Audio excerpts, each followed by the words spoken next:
And we are live! Yay! I ain't no typical girl. I ain't no typical girl. I ain't no typical. I ain't cheerleading while the boys play ball. I ain't no typical girl. No. I wanna be right there in the middle of it all.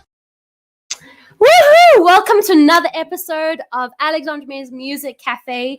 Thank you for joining us. Welcome if you're new here. Welcome if you have come to this cafe before. Welcome back. I hope that you have your coffee with you or your cup of tea or glass of wine. It's 5 o'clock somewhere.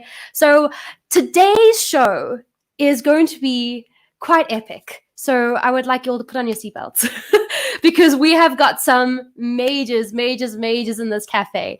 We have got NSAI, amazing superstars. We've got number one hit songwriters, just incredible people. And I just want to let all of our viewers know we have a live comment stream. So if you guys have any comments, questions, encouragements, no booze, but anything like, encouragements, questions, pass it on. I will happily ask any one of our guests for you. On that note, I'm going to just hoy them all up onto the screen. Welcome. Hi, everybody. Hi. Welcome to the cafe. Oh my goodness, this is going to be an incredible show. I'm going to quickly just go around the room like this and just introduce all of you. Over here is Bart Herbison. Next to him is Jane Buck. Down there, I gotta get this right. Down there is TRACY and VANCE Monero. And down here is CHRISTIAAN. BAARTMAN. Thank you so much for joining me, guys. I really do appreciate this. You guys are awesome for joining me. Thank you. I feel like we're in the Brady Bunch. Yeah, glad to be I think here. we should make a text group and just call ourselves out or something. I love that. No, guys, I really do appreciate you being on the show because you're all superstars and heavyweights in the industry, and I think for a lot of our viewers, when it comes to this sort of show, are songwriters, and I know that they would just love to feed off of your knowledge and also in general know how you guys are coping and how you guys are doing during this time, because I found that COVID-19 has become a bit of a leveler, which in some ways is a positive thing. So it'd be interesting to find out where you guys are all at. But I would love to start with ladies first. Jane, would you mind just telling our viewers a little bit about you, how you got to where you are? Just a good hashtag Tinder bio version of how you got to where you are. And then we'll dive deeper in a little bit later. Well, I was born and raised in New York City. And in 1982, long time ago, actually in 1981, I went to an NSAI weekend. And oh, my goodness. Yeah. And decided that I was going to move down here to Nashville. And I did in 1982. And I moved here specifically to become a great songwriter. That was my goal. And, learn the craft and see how far I can go. And I've been very blessed, very fortunate. 38 years, I'm still earning a living as a songwriter, which I'm very proud of. And I've gone from not only writing for Nashville and for people to record, but I've been writing for TV, which is, I was saying earlier, I'm signed to a company out of Los Angeles. So I'm back and forth from Nashville to LA all the time and work out there. So that's who I am. That's where I've been. And I just love what I do. Oh, that's amazing. I'm just looking at the wall behind you. I think I've sat in that chair when we wrote together. You've been here. I have. And I'm looking at that wall. I wish I could zoom in and just look at everything again. I mean, there's Reba. I see Reba over there. So, I mean, I can't wait to dive into all of that. I really can't. And let me quickly explain. So our viewers know what, because you mentioned NSAI, and we've literally got a room full of NSAI today. NSAI stands for the Nashville Songwriting Association International. And we're going to dive into who they are, what they do. I am personally a member. We've got the San Diego host. We've got the South African host. We got the executive director over here. So we've got a room full of NSAI, and I'm excited to explain and unpack all of that. But next, we're going to continue with the ladies trend. But Vance, please join your lovely wife. Can Tracy and Vance, can you please tell us a little bit about who you guys are? Just, your hashtag Tinder bio profile on how you got to where you are. I guess I'll start. I'm Tracy Marino, and in San Diego. I was actually born and raised in Boston, and my first experience was playing piano at probably 4 or 5. But I started taking piano lessons, and I did everything by ear. So I learned Mozart, Bach, everything by the time I was 7 or 8, and I would change it. And my teachers go, no, you can't change classical music. It's supposed to be. And I would start improvising, and pretty soon I started making up little songs, and my teachers just gave up and said, forget it. We're not going to teach her to be a classical pianist. So I didn't really know what to do with that, and I joined NSAI in 1992. It was a life changer in San Diego, and I went to Nashville in 95 or 94, and it just changed my life, and now I do this full time. I'm actually more a composer. Vance and I write for film and TV. So in that time, it was my dream to just get music on TV, and we've since written 3,000 cues, and every single one signed to a publisher. So that was fun. Just, wow. That's incredible. It's amazing when you take it seriously and it goes from a hobby to a full-time serious job, just like you're saying, all of a sudden you are in it, So we had the best piece of advice from a music supervisor who said, when you immerse yourself in the music business, your life will change. And Vance and I took that to heart. The next day, we dove in the music business and started going to organization meetings, and it really changed our lives. So that's incredible. And sorry, Vance, you go next, and then I'll hop in. Sorry.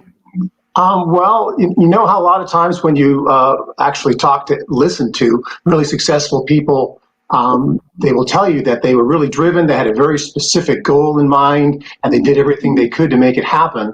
Well, that's not what happened here. I am here anyway through no direct effort on my own part. It just kind of happened. But the important part is that it is music.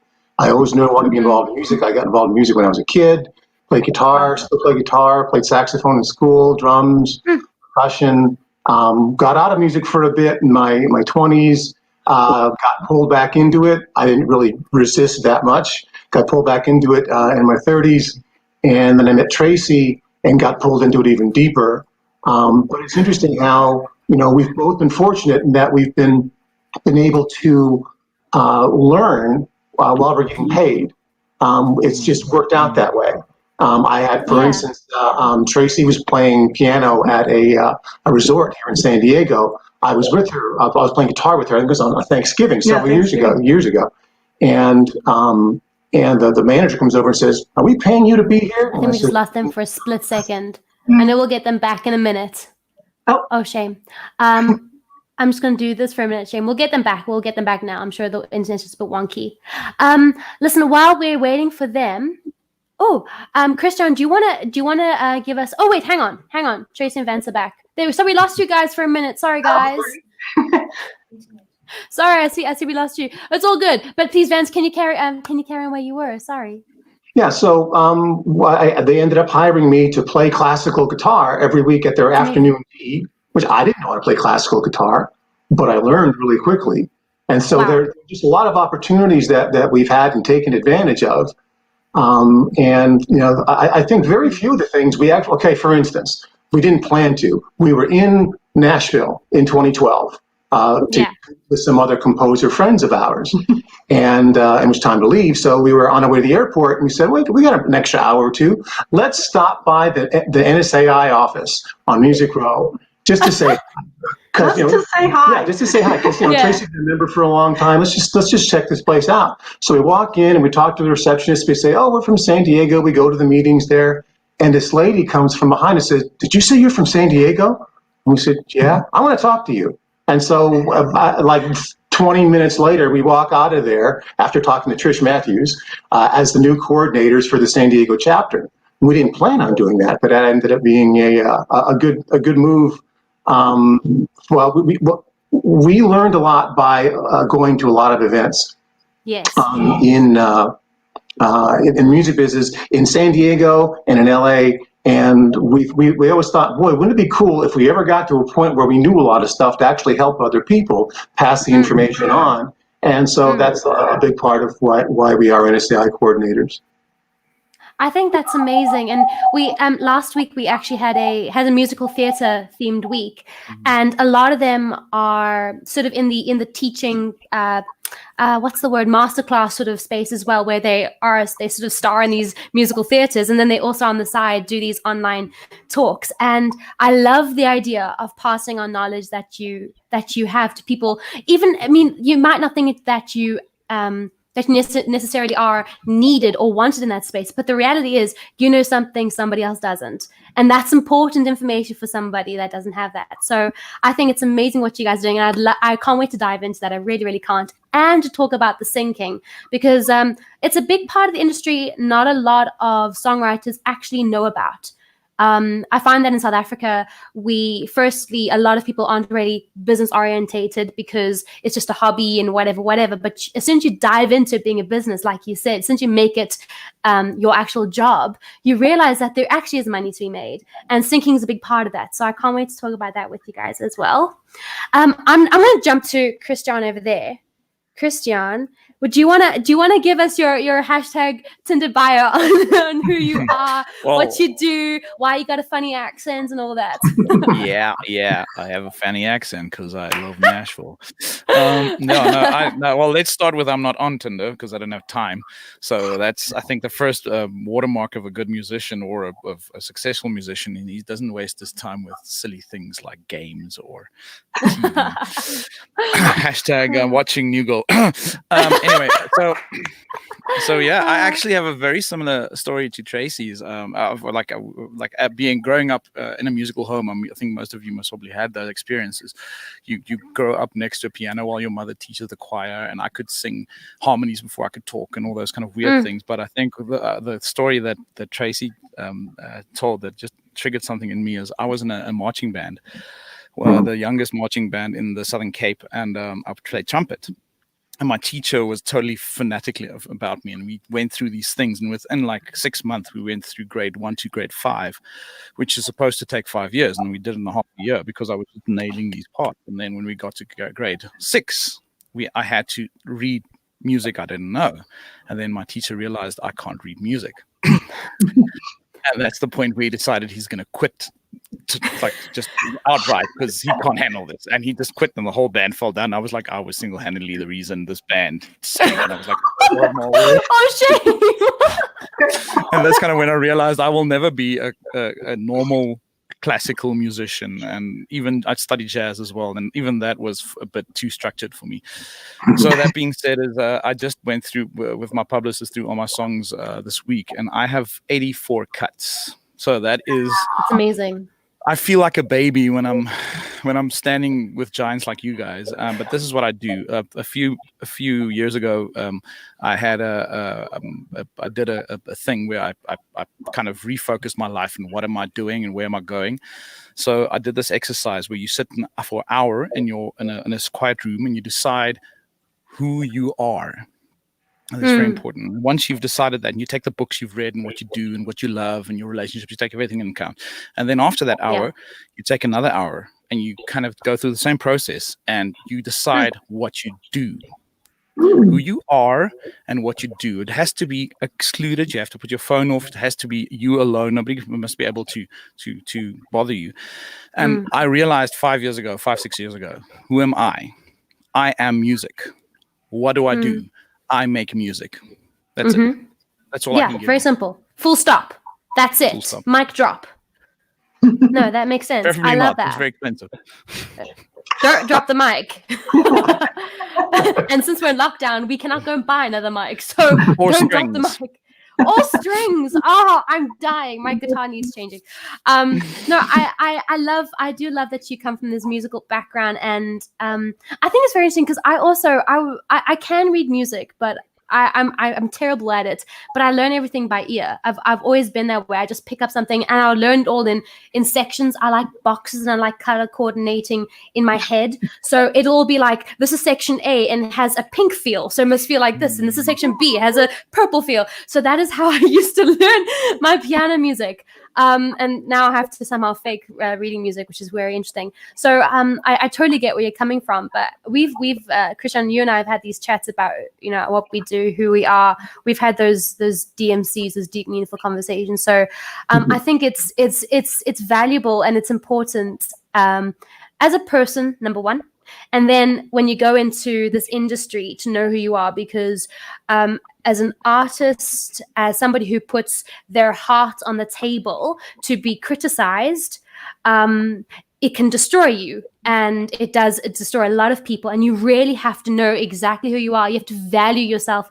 You've got to know how much you're worth, essentially. You've got to know your worth. So I think that's very, very important. And I love that you have that. And I'd actually love to go around the room just now and just sort of figure out if you guys ever had those moments where you doubted yourself and all that. But before we get there, I just want to go to this guy right here first.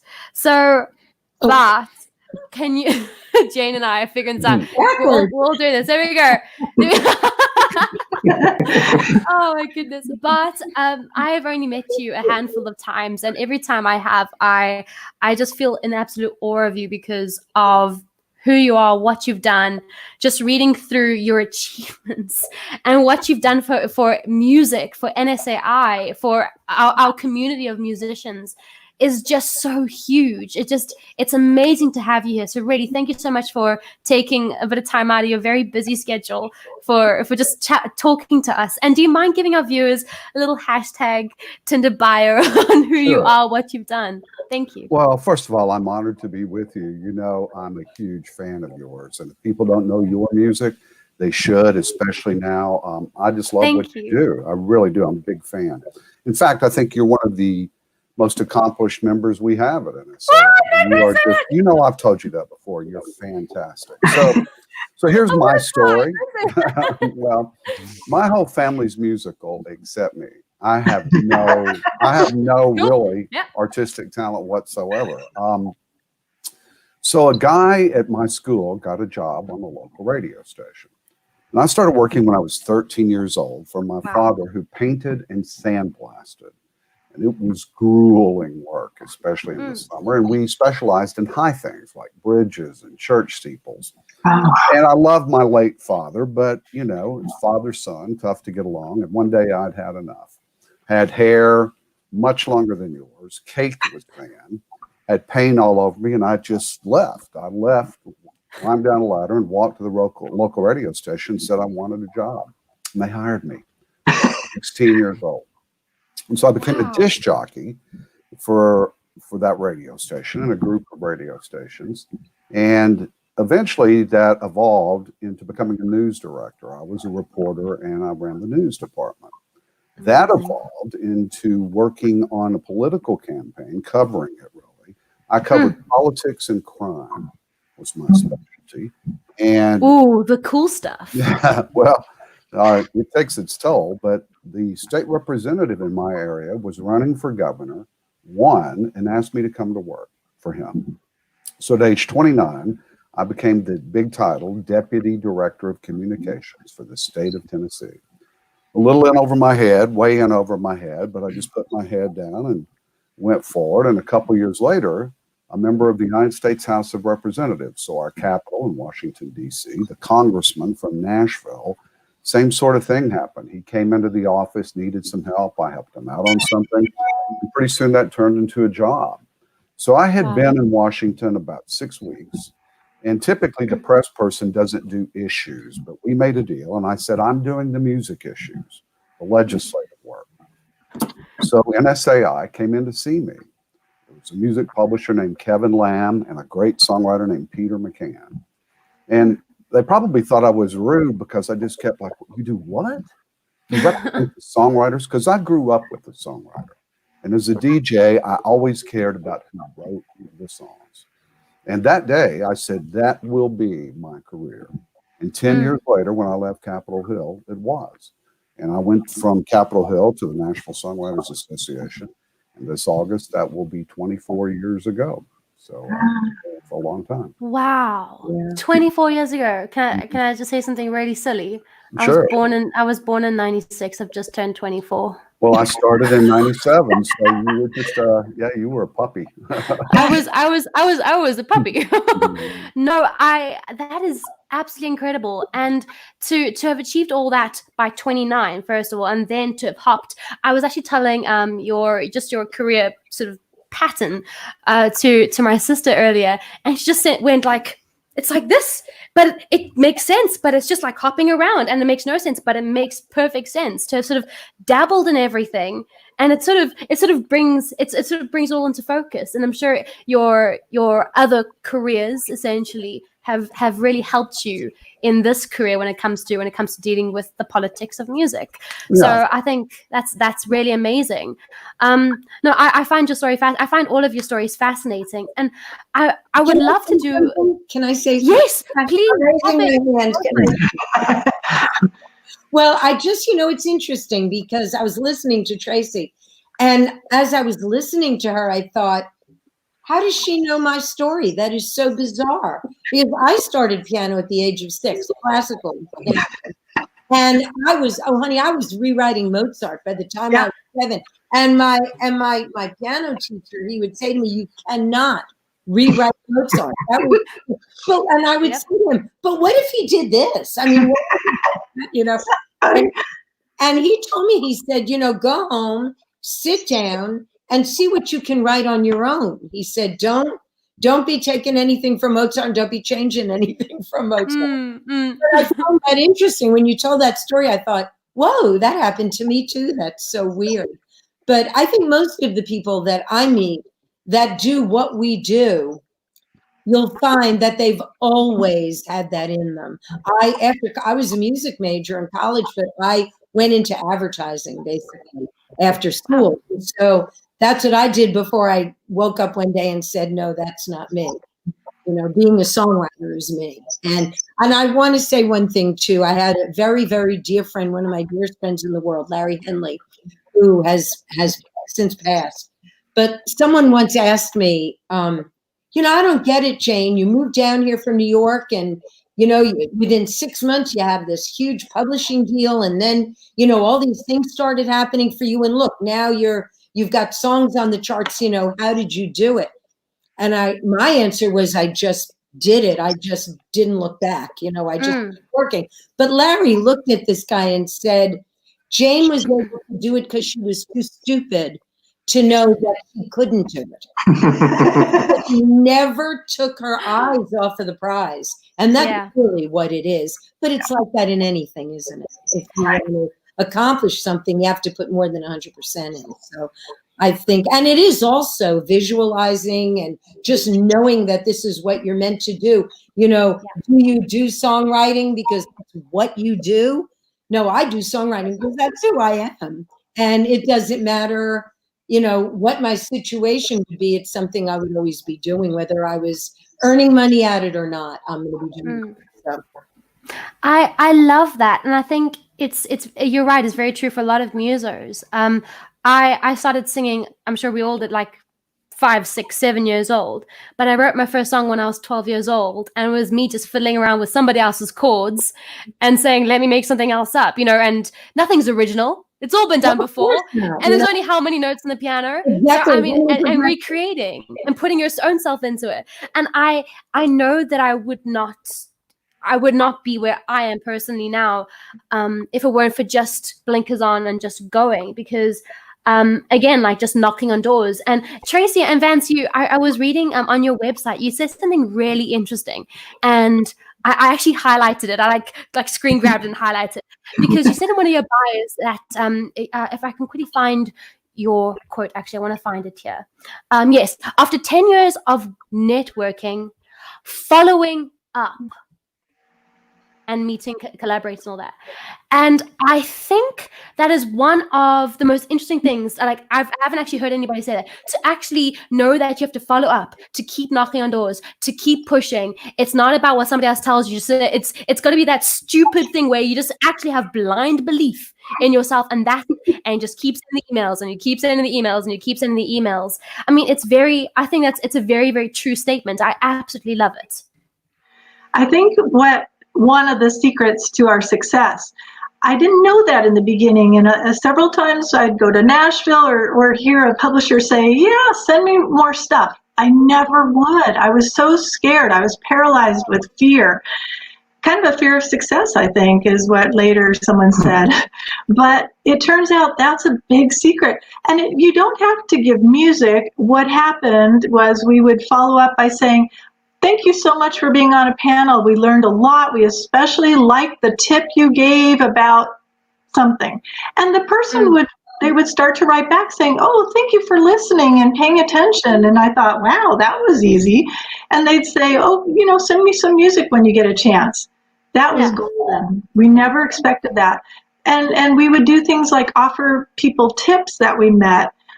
We would talk to maybe a person in the industry and say, oh, by the way, did you read in the newsletter that BART has been working on some laws? And they'd say, oh, I didn't hear about that. I should find out. And so we were helping people, and they were our mentors and all, but they really appreciated it.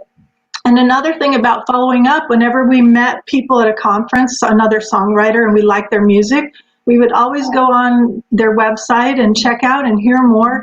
And we'd write back and say, hey, it was nice meeting you. We listened to your music, and we really loved that one song, Driving in the Rain. That was amazing. And they were so flattered. They'd say, oh, my gosh, thank you for listening. No one ever does that. So we started just haphazardly making these connections and finding really great friends in the industry just from following up. And here's the part that a lot of musicians don't want to hear, but I think we all want to think that, well, which songwriter gets the cut on the the next Kelsey Ballerini album? The best song, right? No, it's the one where they actually got it through. Somebody networked. It's not always the best songwriter, the best musician, the best singer. They're not the ones that always get the gig.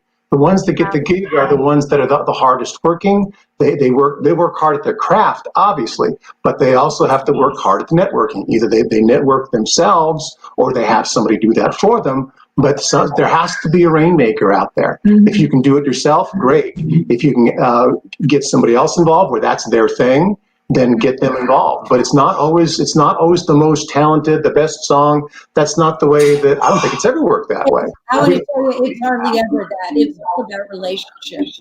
Yes. It really is. It's all about relationships. And that's where the networking leads, to relationships. Yeah, and I think I had a dad he was immensely talented. He was an amazing artist, and he could do anything. He was a Renaissance man, but he hated the word networking. He'd say it's disgusting. It's awful. It was like dirty to him. And I said, Dad, it's like making a friend, and he didn't understand that. So we interpret networking as just making friends. And the more friends you have, the more they help you and you can help them.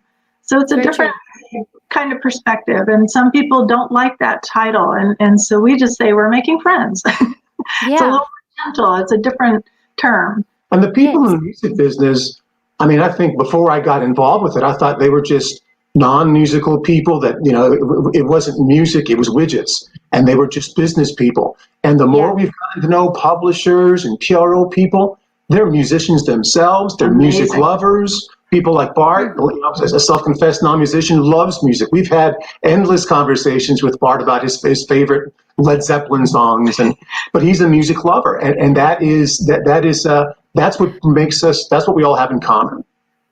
Yes. So, Christian, you wanted to hop in. Oh no, I actually just wanted to ask the veterans, if I may say that, about this imposter syndrome and following up and connecting, because that is my biggest pitfall. I like in South Africa, as Afrikaners, we call our culture, we're very shy, and we're not allowed to ask. I mean, we must be like hardworking, always never seen, always just do your job, be in your corner. So this is the biggest challenge for me, is to break out of that mentality and actually go and say, hey, here's my stuff, here's my thing, this is good, listen to it. Oh, cool. You asked me to phone. I've got a phone number that I got from Nashville 2 years ago from a very cool guy and quite a successful guy in Los Angeles. And I just never phoned him. And today I found the card and I was like, what? This guy told me to phone him 2 years ago and I never phoned him. Because I realized look, I was man, just too... I just say, Christian, go home, quit. You will never be a successful songwriter. That's my response, because that's tough love, and it's true. Songwriting is like dating. If you don't ask somebody for a date, you're not going on a date. That's one of the most difficult parts for creators, because songwriting, I think, is the most precious gift. It's akin to painters. It's a beautiful yet dysfunctional gift that you're given. And there's a duality to it. There's a duality in personality to every songwriter I've ever met. So you have to put yourself around it. Now, what I would suggest, Christian, is find a way to do it where you're comfortable. And that's not always easy, but you must get it out there. You know where the greatest collection of music is in the world? Where? It's sitting on top of an actual old stereo in my office at NSAI. They're the greatest uncut songs ever, and one of the common things is the writers of those songs, all well-intended, the songs were great, they couldn't find a way to get close to the people who decided what to do with those songs. And I'm not suggesting it's easy. And in these times, it's almost impossible to get a cut with a big artist unless you meet that artist before they're a big artist. You've got to surround yourself. You've got to project who's heading north. And it's not always the most talented songwriter, but there's something about the successful ones. They just figure out how to navigate it. So you've gotten 84 cuts, so you've apparently figured it out to some degree, Christy. I think it's very interesting what you're saying. I mean, I don't have the experience that that you guys have. I don't have that at all. But I know that I go to Nashville at least twice a year for like the last 3 years. I've just gone to Nashville, and the first time I went with my mom, and it was literally me walking into bars and saying, "Hey, I'm Alexandra. I'm from South Africa. Can I play?" That was literally it. I walked into my second day ever in Nashville. I walked into Bobby's Idol Hour was it on 17th or 16th? I think it was 17th. 16th. And I walked in there. It was a Thursday, and there was like nobody in the bar. And a guy called Jim Martin was playing his guitar. And actually, the lady who's my connection here at IBM, Kim, we actually met that day. She also just randomly was in that bar for some reason. And I walked in, I saw there's a chalkboard with some writing, and I sat down at the bar with my mom, and I literally walked up to Jim. He had a guitar, and I said, "How do I play? I want to play. How do I play?" And he gave me his guitar. I said, "Go for it, darling. Go play." I literally played a couple of songs.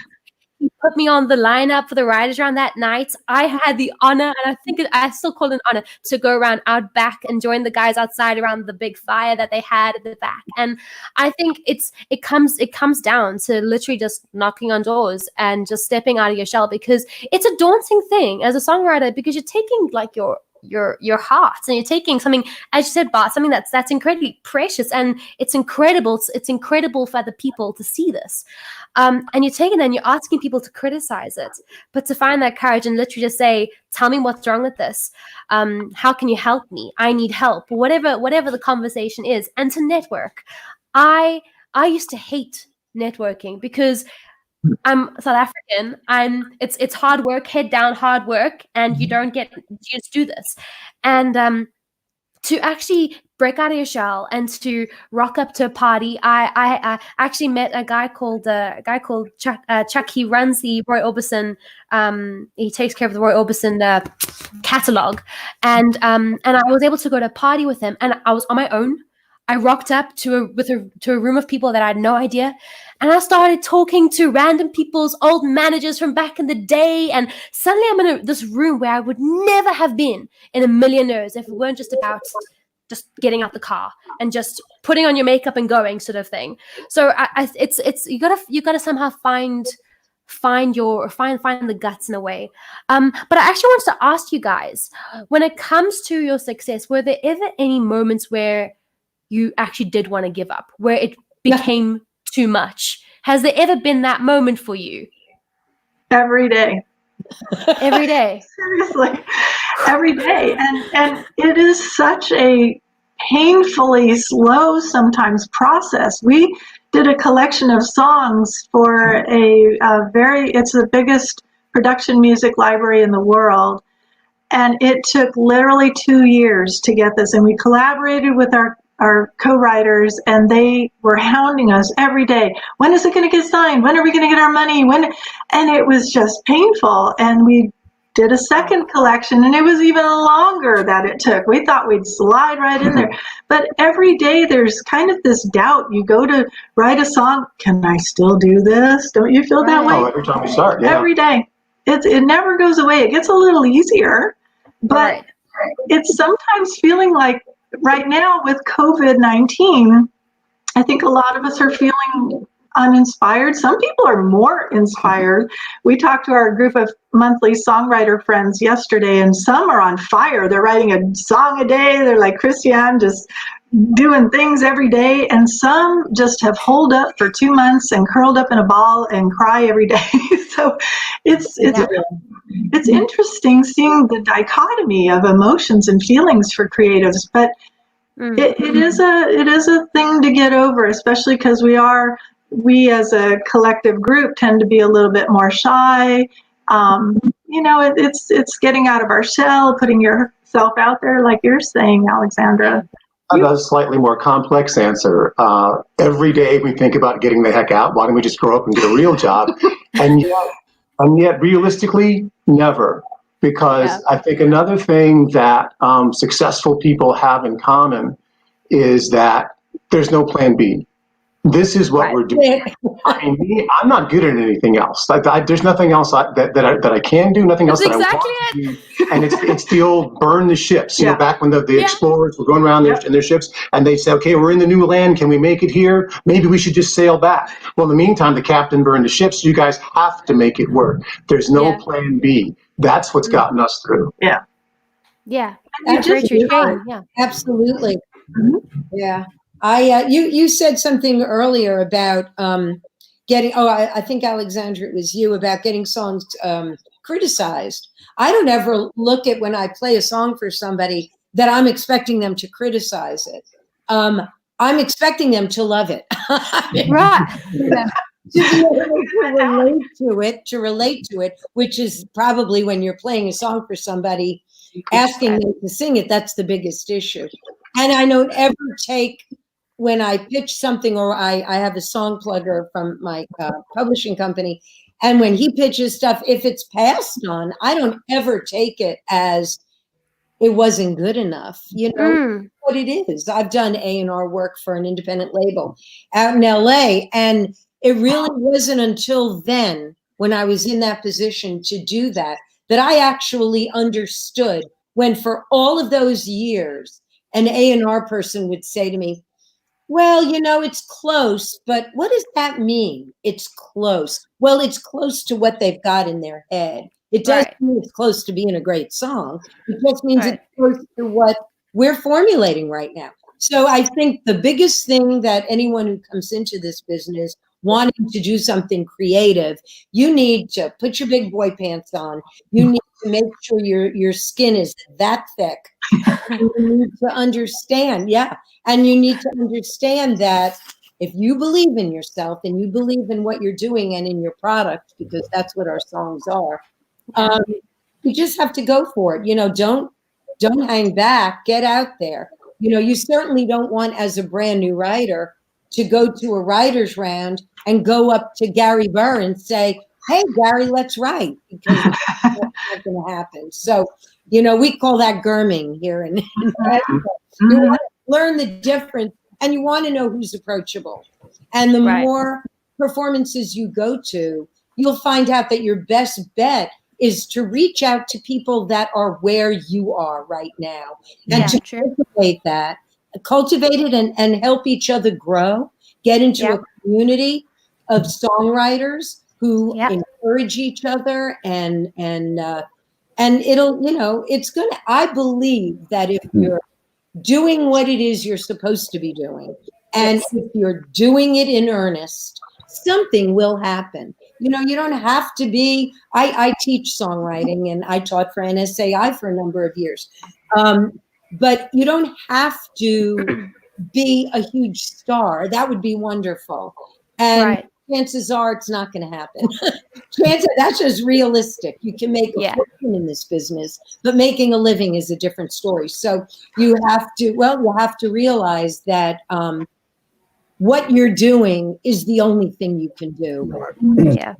And something will happen. If you hope that you're going to make millions, that may not happen and you're going to be disappointed. But if you're hoping you're going to be able to continue making music, I can promise you, you will continue to make music.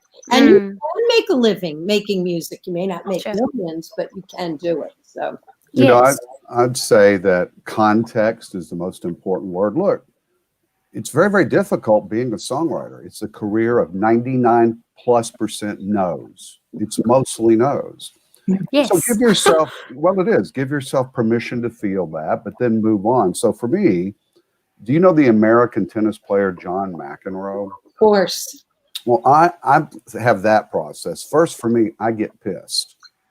And so for the Music Modernization Act we just passed, we worked on that for 17 years. 17 years. Wow. We'd get close, and then it was a no, and then get close. So I'd get mad. Yeah. And then I'd get emotionally down. But here's the most important moment. You're going to feel those things, and I'd realize we just have to pass this once. All of our opponents have to beat us every time, and eventually we will. So then I get fierce. And so you have to use that setback as a fuel for determination. Yes. Here's a little trick. When a songwriter gets to feeling that way, there's a song. If you don't know it, you need to go listen to it. So my songwriter hero is Chris Christopherson. I look up to that guy like no other songwriter, and he's a founder of NSAIs. Wow. And he wrote a song called To Beat the Devil. And it's just fantastic. It's a singer-songwriter walks into a bar in Nashville. And he sits next to this guy, and he's in this place where nothing's happening for him, and he's broke. And I won't ruin the rest of the story for you. But in the chorus, he says, I think the most important thing in this regard. I was born a lonely singer, and I'm bound to die the same. But I gotta feed the hunger in my soul. If I never have a nickel, won't ever die ashamed, because the truth remains if no one wants to know. And just celebrate the fact that you're telling that truth, sometimes if to no one else but yourself. Listen to that song, and it's going to help you out in those moments. I love that. And there's a word that you said, the word fearless.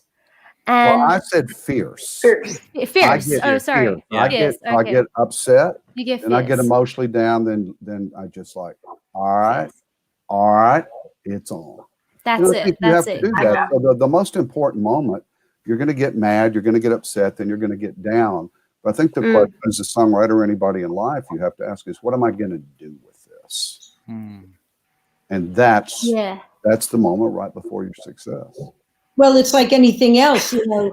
I mean, it happens to everybody. It's how you react to that. It's what you do and how you deal with it. That's what your character is, and that defines who you are. And it's the same thing with songwriting, with any business. I would think, you know, you know what it is you're meant to be doing. You love doing it.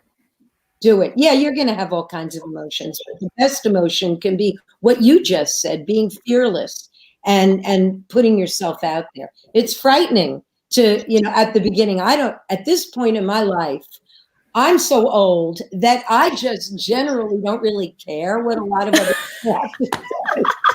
I love that. I tell you what, it's very freeing if there's, and there are a lot of positives about getting older. Someone called me the grande dame, and I said, oh my God. Well, that's okay. You know, I don't mind. I'll take it. But I earned it. Yes, you did. 38 years in this business. That's amazing. That's actually amazing. But I think getting back to that question too, I say that kind of in jest, but seriously too, that there are some times when I think this has been a rough month. Our BMI statement was really lower than usual, or something will happen. And I think, why are we doing this? And then seriously, within a day or hour, all of a sudden something amazing will happen. We'll get an amazing placement in a huge show. We just had one last week in a big, huge show. And it's like magical. So never give up. You know in your soul you want to do this. So you just keep going. And you're going to get a lot of rejection, like Bart said. It's tough. But finding a community, is really important too. That's why. And every job is tough. It's hard. It is. It's all relative. It's just Yeah, no, I agree, and I think Jane and Tracy, you both mentioned the word community, and I want to talk about a bit about the NSAI, and of course, you guys are all involved with NSAI, but I'd love Bart just to explain in a minute just about the community of what NSAI is, and pretty much what it's done for us. I'd love to chat about that as well. I know what it's done for me personally. I have found a home. I literally call it my home when I go there. I email Mackenzie and I'm like, hey, I need a room, whatever it is, I used to go and see Kaylee, who used to work there, and I had friends and the coffee shop, and I mean, it's my go-to place. I know that wherever I go, I can go and find an NSAI and I'll be fine. And I was actually planning on being in Canada. I'm currently supposed to be in Nashville because without lockdown, I would have been in Nashville. But I was planning a Canadian trip the week before my trip to Nashville. And I literally connected to a lady in Canada through NSAI, and we had set up rights. And I just felt like, yeah, it's okay. It's fine. I've got people who I can call if I need help as a young woman in a country that I've never been to. So I would love to dive into that in 2 whole seconds. Well, but before we do that, before we do that, I think we need to do a writer's round. Who's keen? All right. Are you guys keen to do this? Sure. Are you kidding? Who's first? Let's sing Chung Chung. How much time do you have? I've got all day. Trust me, I got all day. I've got nothing to do on Monday, so it's fine. It'll be fun. No, we've got a makeup session Monday morning. Oh, we Alexandra. do, Christian. We've got a makeup session on Monday morning, Christian. You and me, we're doing this. Go team. Yeah. No, well, I think we should hop a writers round. So who would like to? Jane, would you like to start, perhaps? Wait, you just tell me what to do, and I'll do it. I think let's go, Jane, Christian, Tracy, Vance. Would you guys like to hop in? No, that's okay. We'll let you guys. We just love hearing songs. We write with collaborators, so that's cool. And all our stuff is Tilmatina. You guys would want to hear it. No, that's fine. We're also gonna chat about your other music in a minute as well. And then I'll go after Christian, and then Bart, are you gonna hop in? I know you wrote a song earlier. No, I really don't write and don't play, but it's hey. I was counting up on it, but I was counting on it. We should do this. Okay. So in the U.S., and I don't know if I guess it still is. Happy Mother's Day to you. Happy Mother's Day. Thank you. Happy Mother's Day. Happy Mother's Day to you. And many more. And it is public domain now. We know that for sure. And it's recorded and it's going to be shared. It's a long story, but it is public domain, so we won't get in trouble. Oh, thank you so much, Bart. That does mean a lot to all of us. I know my mom's in the other room; she's clapping, so don't worry. Thank you very much. Well, I'm gonna quickly explain to everybody what a writer's round is, because as a South African, I had no idea what it was until I experienced one, and then I knew what it was. And then I had to bring it back. At the place where CHRISTIAAN's T-shirt is. Exactly. Props, the Bluebird Cafe. How amazing! And also NSAI kind of, owns the Bluebird Cafe, which is kind of cool. Don't you recognize my cap? I can't read it. South 26, 10 pants. Look at him. You are dressed. You're dressed for the occasion. Yeah, what a commercial. Yes. This is what we do in Africa. We suck up. That's our move. That's our move.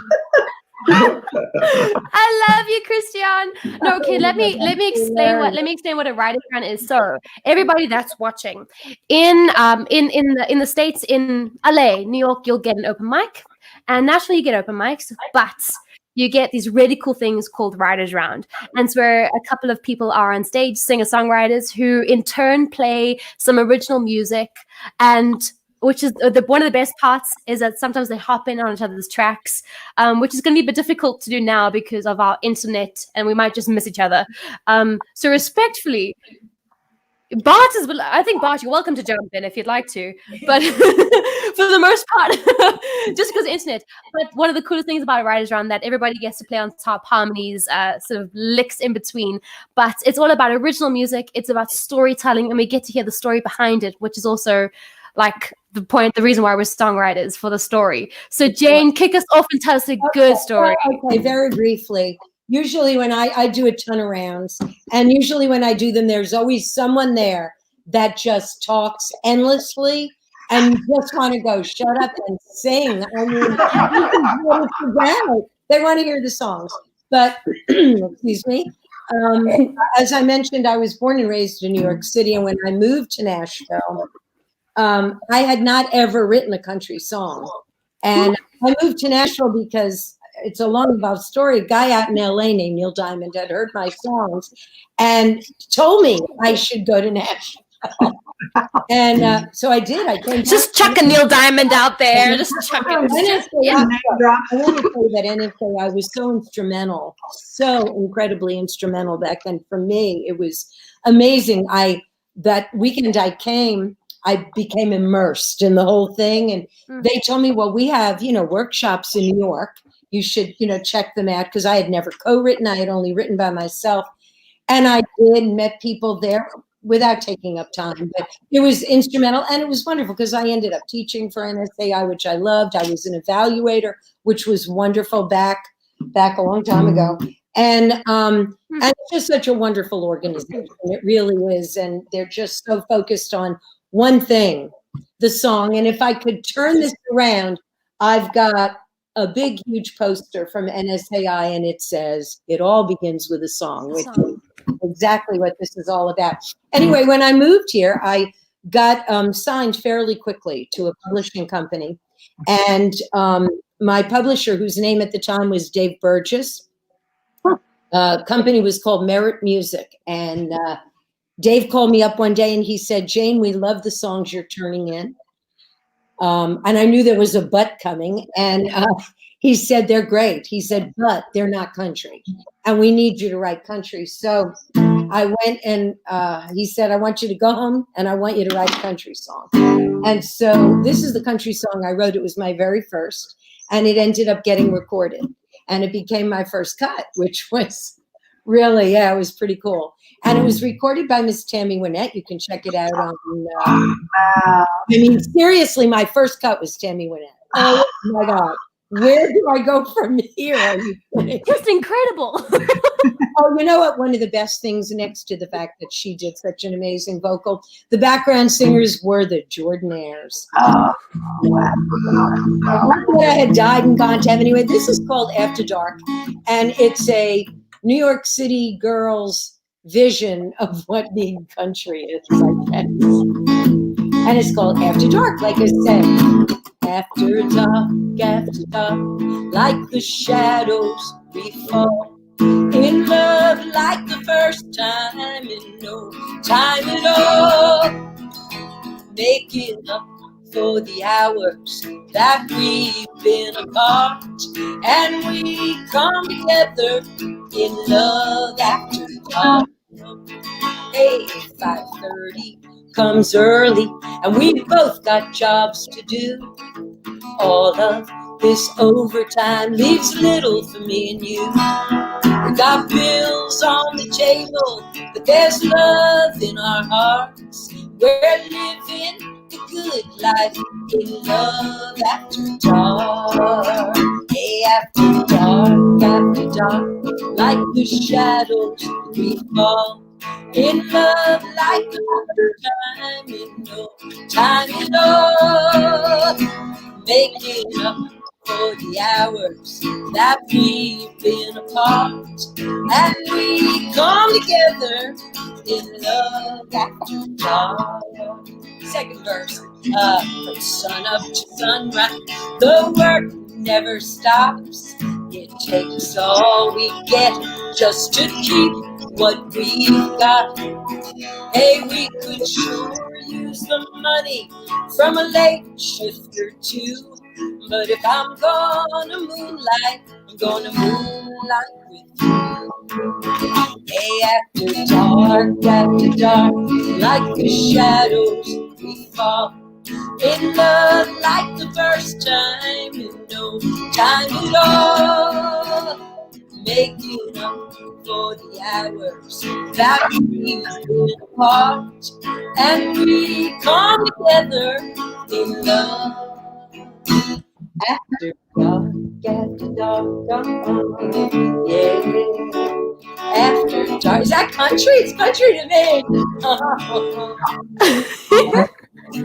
There we go.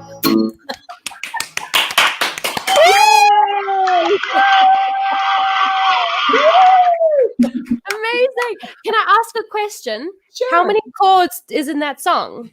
Yeah, I just wanted to ask. Oh, you know what? I had a great teacher. Okay, Bart will know who this is. And he taught me well, honey. 3 chords in the truth. That is 3 chords in the truth. I love it. Do you see this piano behind me? See that piano? It's an upright grand. That piano was given to me by Harlan Howard. In the truth was a wonderful, wonderful gift. Wow. Yeah. I've actually played that little piano. I've tinkered on that before. Yes, you have. I freaked out. I had to take a video of me playing on the piano. What? That's so fun. Oh wow. I need to. I want to quickly hop in here before Christian. Before you jump in, we've got a comment here. Fame.org. Can you guys see that? We need to set something up. Send it to NSA in South Africa. So, I just want to quickly let them know that we are gonna discuss this in a minute as well, because we literally have hosts, and we have NSAI in the building. But NSAI is based in Nashville, but we have hosts there are hosts all over the states, and then obviously in other countries like South Africa. So actually, Christian is the South African host. So we will chat about if you are not in Nashville, who you could connect with, how do you get involved? Fame.org is an organization, a team of lawyers that help musicians pro bono with legal matters, specifically in the intellectual realm. So I'm already connected with Fame.org, so we'll definitely have a conversation with them. It's a fantastic resource, and especially lawyers that's willing to give their time for free to help us. It's something we never had in South Africa, so I'm so grateful for that organization. That's very cool. Well, Christian, the room is yours. Yeah, so of course, you get 2 different kinds of songs, right? You get the songs that you think will be commercial, and you have the songs you really like that will never be cut.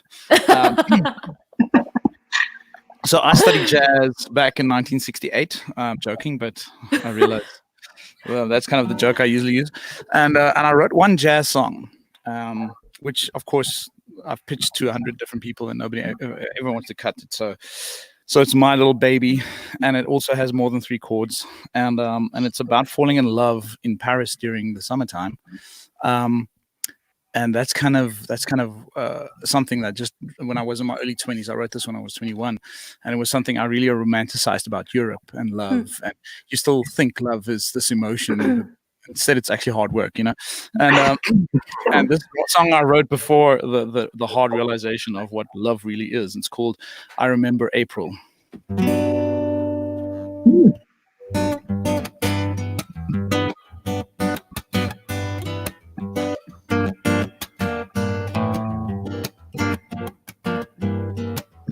I remember April in the springtime, with the sun always rising now, everything surprising me. I remember all silly things we did, was somewhat amusing, but always precluding me. So wait for me and I will fly again. You'll smile again. Won't you wait for me and I will sing a song. We'll sing along to you.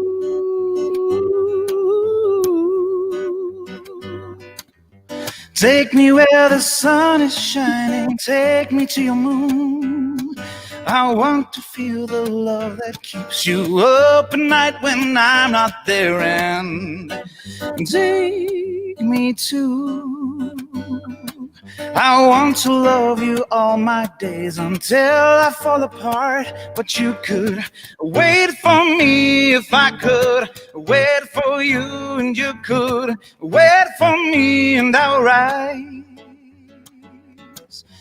rise up in your love again. I remember April in the springtime, with the sun always rising and everything surprising me.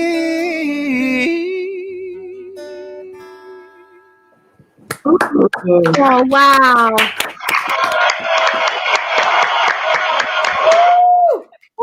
I love it. Am I right in saying that that's the song you played when we met at my writers' round? It Well, I could be, recognize, I recognize usually play it. this song when I'm not sitting with the A&R team. I like it. No, it's beautiful, and I mean, I love your voice. You know, I'm a big fan of you. Keep on. Come on. We've I mean, I've had the privilege of writing with Jane, which was an incredible experience, and I love writing. I used to only write songs by myself until I experienced a co-write, and now I'm like addicted to co-writes. Yeah, right. Yeah, and then CHRISTIAAN and I had we had a writing session. We've had a couple of writing sessions, haven't we? Yeah, and we have. We've had a jam every time, and I love the vibe, the fact that I can bring something to the table, and then somebody else can bring something even better, and it's just that tug and pull. I love that feeling in a co-write. But talking of co-writes, the reason I'm bringing that up is because I feel this task feels quite big. I don't know why. You're just really small, Alexandra. Oh my goodness! Can you guys hear the guitar? Yeah. Brilliant. So I'm going to tune that while I talk. For your ears only. So like I said, I'm addicted to co-writes, and I have an amazing publisher here in South Africa. And he had a friend, and he set me up with his friend. His friend, his name is Dennis Morgan. So Dennis Morgan wrote a couple of songs. Nashville? Sorry? Dennis Morgan here in Nashville? Yes. Okay. And he wrote a couple of tracks for Fleetwood Mac, Aretha Franklin. He co-wrote "Love Changes Everything," and I think he also wrote some for Neil Diamond as well. So sitting in a room like with Jane, I was just like awestruck. And then I walk into his room, and I'm like, again, awestruck. I don't quite know what to do with myself. And it was a weird write where I got there at like 10 o'clock in the morning, and I only left at like 12 that night, because it was literally a whole day of talking rubbish, which was fun. And I mean, it was just so cool. And we just write down random things we were saying. And then we went for a burger, and then we carried on writing. I was like, I like this guy. He's really cool. So we wrote this song because I was saying some random things to him. I was like saying, yeah, you know what? I don't know if I'm like that typical girl. Like, I don't know if I am. I mean, I like to fly fish. You know, I play golf. Like the things that maybe typical girls wouldn't do. But I figured out that not every girl isn't a typical girl, which is kind of a cool thing. So we wrote this song called "Typical Girl," and in fact, it's the little theme tune as well that I've put here as the intro for the show. So here it goes. I hope you guys like it. Oh, don't be ugly. Oh, can I make sure that I'm tuned, because like, oof. There she is. There she is. Thank you.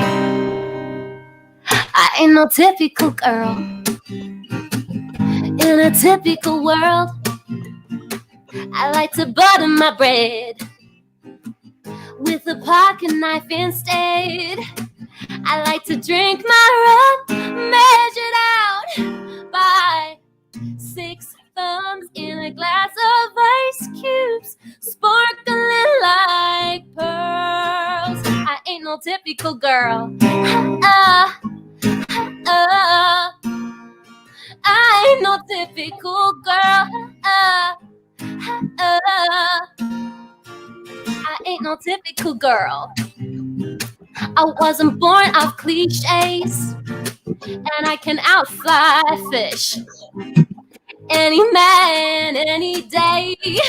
I like to ride my horse, flash and rock through thunderstorms a lot, as the dark clouds above us start to swirl. I ain't no typical girl. I ain't no typical girl.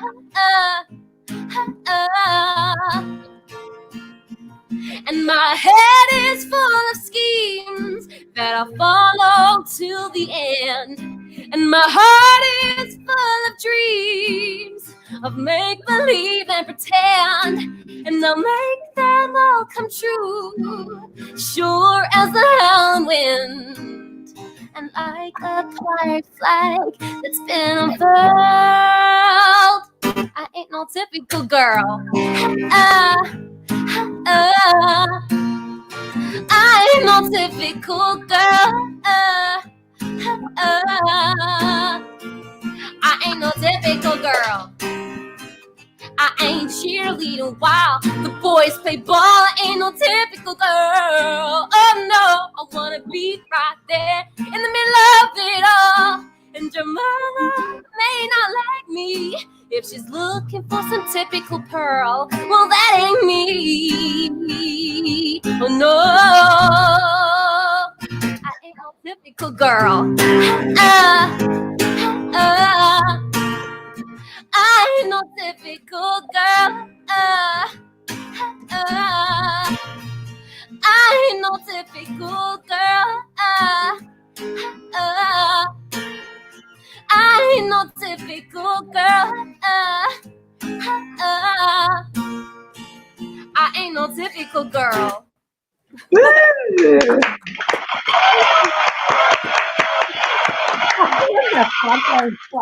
That's hilarious.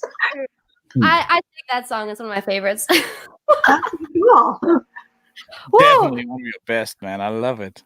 That's Thank great. you. Almost as good as Addicted to Donuts. Nothing beats Addicted to Donuts. Anyway, well, listen, I want to jump now right into NSAI because it's pretty much why we're all gathered here today. And so, Bart, would you mind just giving just a brief sort of explanation of what NSAI is, what your role has mainly been, what you've achieved? Because there's literally a list of things that you have done for music, the industry, for NSAI. Just give us like an all round, and guys, jump in if you got something to add, a question. Our story starts in 1967 with a man named Eddie Miller. Eddie wrote the great country standard, Please Release Me, Let Me Go. And he believed there needed to be an advocacy group for songwriters. And so he convinced 41 others, Liz and Casey Anderson, Felice and Boudleaux Bryant, Johnny Scoggins, the great Chris Christopherson, the late Mary John Wilkin, to form this organization. The very first thing they did was work to get songwriters' names put on records. It happened, but it was not an industry practice. And it took them a while. But by 1970, all of the record labels and music publishers in America agreed to put that name underneath the artist. And so it was a very small font, but it still to this day remains a huge victory for us because it let the world know that the artist didn't always write that song. So we've grown to become the largest songwriters' voice, advocacy voice in the world. We have members all over the world. Recently, we've passed the Music Modernization Act. It doesn't change what songwriters get paid. It changes how songwriters get paid, how those rates are set. It does a lot of other important things. It empowers songwriters to own their own data. So streaming services and the Googles of this world can't do that. That was huge for us. It gives us governance rights over our future that we've never had before. We won a trial. We, NSAI, and the National Music Publishers Association in the US had a trial against Apple, Amazon, Pandora, Spotify, and Google. And we won. We won a 44.5% streaming pay raise for songwriters, the largest Wow. in history. Still not enough, but it's very helpful. Now that verdict is under appeal. Apple decided to value songwriters and not to fight that appeal, but the other four are. We'll know soon enough if we win, and I expect us to win.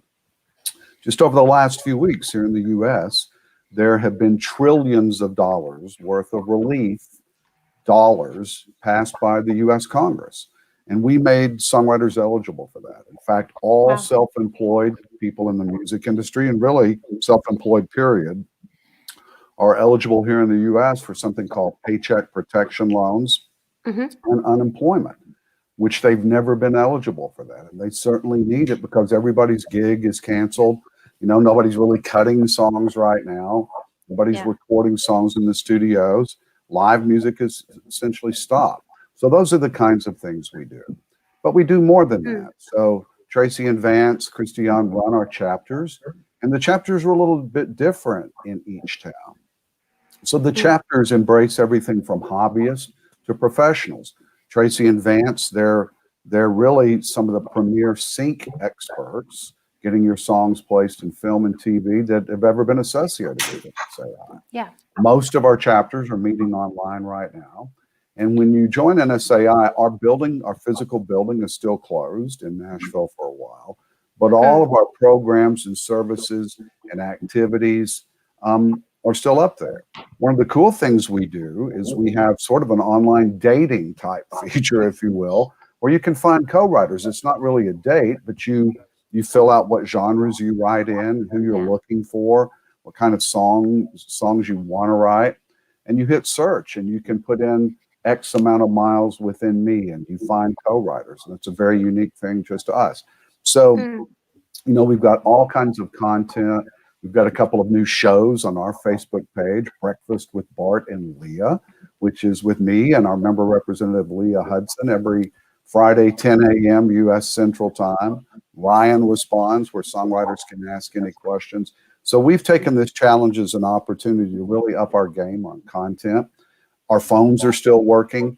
We are aggressively reaching out and calling every one of our thousands of members over the next few months to see what we can do and how we can help them out. But you said it best. It's a sense of family. Look, if you're a songwriter, whoever you date or who your spouse is, go, oh my God, you really have to write this thing at 3 a.m.? Yes. It is a blessing and a curse, but we speak that language and we understand it. And so if nothing else, it is a fertile ground for songwriters to get together, collaborate, and sometimes just listen to each other. You know, you said earlier, the frustrating part of getting cuts. Here's a shoulder right here, and that's the one we provide, and we've done it for a long, long time, for this will be 53 years this year. I'm very proud to lead this organization. There's nothing like it in the world. No, I really do find it incredible. And when I signed up, it was a couple of years ago now. I was in Nashville, and I just Googled. I was told about it by some other songwriter who I trusted their opinion, and they said, you should join, you should become a member.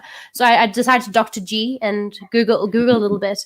And I literally rocked up. I think I came like half an hour before the doors even opened, just to, like eager beaver wanting to get inside and talk, and knocked on the door, and to walk inside there and to feel that. And then not only that, to then come home and be able to email and say, X, Y, and Z, I need help. Or, which I know now, Jane, I didn't even know you were an examinator for, you were evaluator. That's the word. Evaluator. I was an evaluator. I find that one of the coolest things, to have a few credits a year and to be able to just send in a song anytime, and I can sort of mark if I wrote it, if I'm singing on the demo, is it for somebody else, hear the lyrics, so and so and so on. And I always tick the button, like go harsh, like just tell me what's wrong with it. I always tick that button. And to have that feedback come back at me. And you always start your emails with, we're so honored to be part of your songwriting journey. And there's always that nice, that splurb before in the email that I think, okay, you're invested in this with me. You're part of this journey with me. And then I get this critique. and it's always useful. It's never just, oh, I didn't like that thing that you did and it was a thing. It's very to the point. I like the structure, didn't like this rhyme. And it's easy to go back and say, literally, let's fix this. I've done that with most of my songs. I find it so useful. I would just love to chat to Tracy and Vance about being a chapter host. And Bart, you can obviously jump in as well if you'd like to. When it comes to Nashville being home and then a chapter, what are the differences? How do you guys sort of keep your community alive? And especially now, as well, during COVID, what are you guys doing now as a chapter? I would find that very interesting. Well, we've moved to having Zoom meetings online. So our next meeting will be Sunday, a week from today. We do it at 6:15 as an homage to Nashville's area code. And we had about 27 people Zoom in last month. It was a huge success. We do workshop meetings a lot. I just want to say that since we're so close to LA, we invite our members and guests to submit songs that are also instrumentals, and Vance and I will give feedback, and the whole group, on if that works. Ironically, that helped us get started in film and TV many years ago. I would bring our instrumentals to our chapter, and sometimes people would say, wow, that's a really long introduction. Well, it was the song, because it's just... And it was very helpful. It actually helped us with getting our placements, because right away it has to establish a vibe and a feel. A publisher has to see a scene where it would work, and that was really helpful. So we credit NSAI for getting us our first starts in film and TV world. And some people are comfortable co-writing with people they don't know. I'm not one of those people. I like writing with people that I know. And for other people, that has actually worked out very well for the people attending our NSCI meetings in San Diego. It's a good place to, even especially in the days when we could all meet in the same room, but we've actually found it's working online as well, where you get to get somebody's personality by how they conduct themselves and what they say about other people's songs, because everybody offers feedback. You get to hear the music that they do. Maybe the next month you get to hear because some people will play the song they played last month, but they made changes to it. So you start to get the feel for what kind of songwriter is this person? What kind of person is this person? And then you can say, oh, okay, I want to write with that person. The style that I write is the style that they write. Or they have strengths that are my weaknesses. They're all the different things you look for in a co-writer. So it's a step away from a blind writing date. It is, you know something about them. And we like to make an introduction to the new people and welcome them when they first show up. So anyone's invited now that it's online. We've had people from other counties in LA chime in. So it's really an interesting time to be doing this online. And we make a point to, we try to say something positive, of course, about the song, and maybe if it needs a little help. People have been really good about offering honest but helpful critique. We don't, obviously, we don't want people to slam somebody or say bad things, but if there's something that's not quite working, they're very honest about it. And we use the chat room on the side of the Zoom meeting so they can offer comments. So it's been very good so far. And even some of the most beginning songwriters, there's always something good there. I mean, I think that's a lot of first timers are afraid of that. They're gonna shred my song and tell me that I'm an awful songwriter. And instead, we make it a point to look for the good thing, because there's always something good there. There's usually something that could be improved upon, and we point that out too. But that is a common response that we've had from first timers, is they were really afraid to play their song, and they're going to be told that they're an awful songwriter, and they're just surprised that that's not what happened. Right. In fact, we had one who was referred by a good friend of ours, her voice student, and she came to last month's meeting, and now she's been working on the song using the comments she got, and she's so excited. Her songwriter teacher, we just saw our friend yesterday, and she said she can't wait for next week's meeting to show her song. So look, we're a global songwriter community, and with your membership, you've described some of these things, 12 song evaluations from professional songwriters. We keep them anonymous for different reasons. You get online song feedback. You get an opportunity to pitch your songs to publishers, and you're very unlikely to get a cut that way. but you are very likely to get on a publisher's radar. And Yes. so whether it's a chapter meeting, thousands of hours in our video library, we try to provide the tools and resources to network, to just hang out with each other and be an emotional support system, and also to offer a lot of education and information. We have some physical events; those are canceled. We, are not having our song camps this summer, but we've replaced those with some very popular things called Rise, which is a group of 12 people. That costs a little more than just your membership.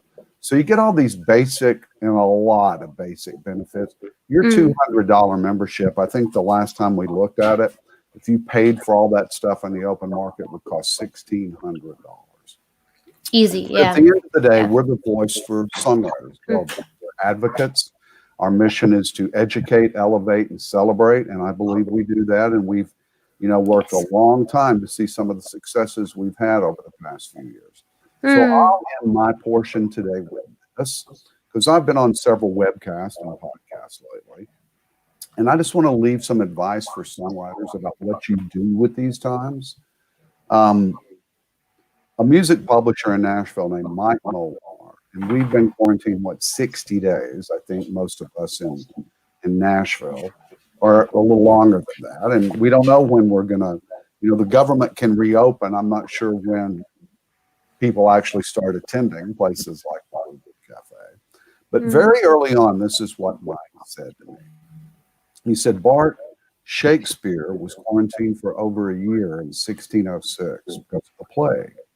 And during that time, he used it to write Antony and Cleopatra, King Lear, and Macbeth. That's what we do with this.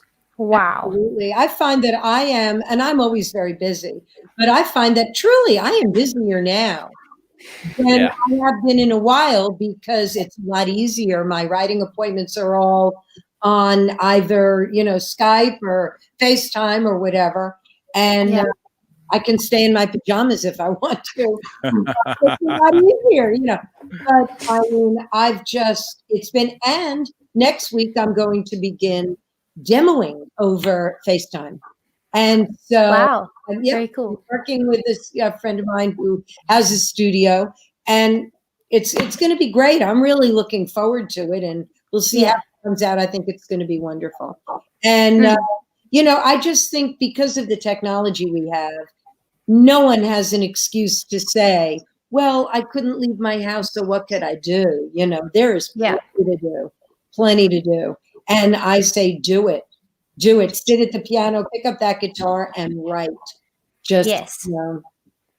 Absolutely. Yes, I agree. Just do it. I think that I've had a lot of people say that they actually don't know what to do at the time, and they're bored and they're uninspired and all that. But the reality is, this is a great opportunity. Like you said, Bart, it's a great opportunity to sit down to write those masterpieces, essentially become that Shakespeare. And I would just have to Christiaan, because you're the host of my home here in South Africa. Now, South Africans are wired a bit differently. So it's a tough space to be in. But it is for everyone. I know that. But it's a weird space for us to be in, and especially for people that travel. We both travel to Nashville, and we experience the culture. We experience the music industry. And then to come back home, it's a bit like there aren't really venues to play at. There aren't writers' rounds. There aren't places to grow as a songwriter, because nobody wants to collab with you. Nobody wants to work with you. So perhaps you just want to tell us a little bit about being the host in South Africa. And I just want to hop in. Are you guys fine to stay in for like another 5 to 7 minutes? Sure. Is that okay with you? If you need to go, let me know. But we've gone a bit over time. I'm so sorry. But just let me know if you can't stay. But Christiaan, will you please just hop in there? Yeah, so I've just been absorbing. Thank you so much, guys. I'm taking everything in you saying. So yeah, just to kind of give you a landscape of South Africa. I think I love my country and I love the music here, but unfortunately, we have got a saying in South Africa, TIA. This is Africa. There are certain things that just work a certain way, and one of the things will be, of course, that art isn't important. There's a saying that says, if we want to know how a country's soul is, look at their artists. And one of the things that happen in South Africa is the songwriters. You get two kind of songwriters. Songwriters that are really undeveloped and songwriters that are just naturally talented or has excluded and become this amazing songwriter. And these two are extremely like separated. You can't, I over here, I can't get over there.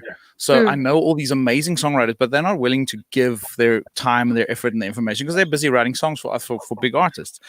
And I've literally, every single person I've met that seems to be able to sing a note since I moved to Pretoria from a little coastal town and 16 years ago, I've asked them, do you want to co-write? And they're all like, yeah, sure, we will. And then it never happens, you know? So, and then one day I've like, after that whole session where I kind of, who am I and what do I do, is the next step for me was I want to go to Nashville.